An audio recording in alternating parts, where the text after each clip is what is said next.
Welcome back. A play in Parker is sparking controversy tonight after its opening night at the Pace Center. The Shrek the Musical crew says it was encouraged to make changes and take down a pride flag included in their show. Denver 7's Lauren Lennon is speaking with the show's director. In its third week of shows at the Pace Center in Parker, Shrek the Musical is a hit, especially for director Kelly McAllister. People love it. It is an awesome show.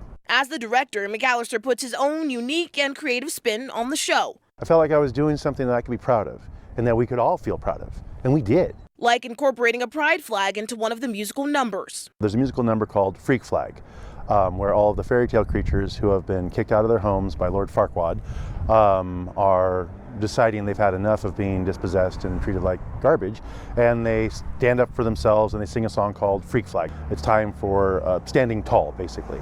And so in the show, they're waving flags, and I thought it appropriate to have them wave pride flags, because pride flags are a flag of inclusion and also representative of an oppressed community where a lot of people are shoved aside, threatened, having hard times. Opening night was one of the most exciting nights of the year for me. Though he says that excitement was quickly overshadowed. After opening weekend, I was contacted by the Pace Center, who answers to the town of Parker, saying that there were a lot of complaints about the pride flag, more than usual. The wording was, we're losing ticket sales, our sponsor is going to pull. And I've been in the theater long enough and I've been alive long enough to understand subtext when someone's saying something, what it means. Despite the strong suggestion to remove the pride flag from the show, the cast and crew decided that wasn't an option for them. We respectfully, as a cast, and peacefully and with fire in our eyes, protest this request. And this is our protest, and we resist this. This video capturing one of the cast members' speech before flying the flag.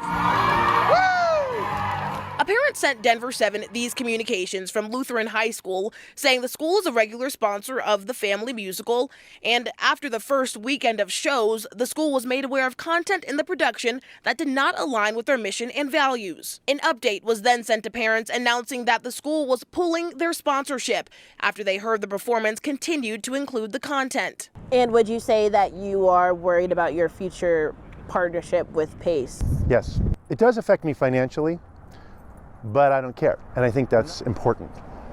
I think it's really important to do what you think is right, and if you take a financial hit, while that is a drag, I'd rather live with myself and look in the mirror and be proud of who I see. I'd rather look at my friends and family and say, I believe in you and I'm going to stand up for you. As for the rest of the shows, we are flying our flag. We're flying it high, we're flying it proud every night, and it's glorious. In Parker, Lauren Lennon, Denver 7. Parker Arts released a statement on social media saying the town did not demand or require that any part of the show be removed or modified, and that they recognize not every show is going to appeal to every person. Denver 7 did reach out to Lutheran High School for a statement, and so far we're waiting to hear back.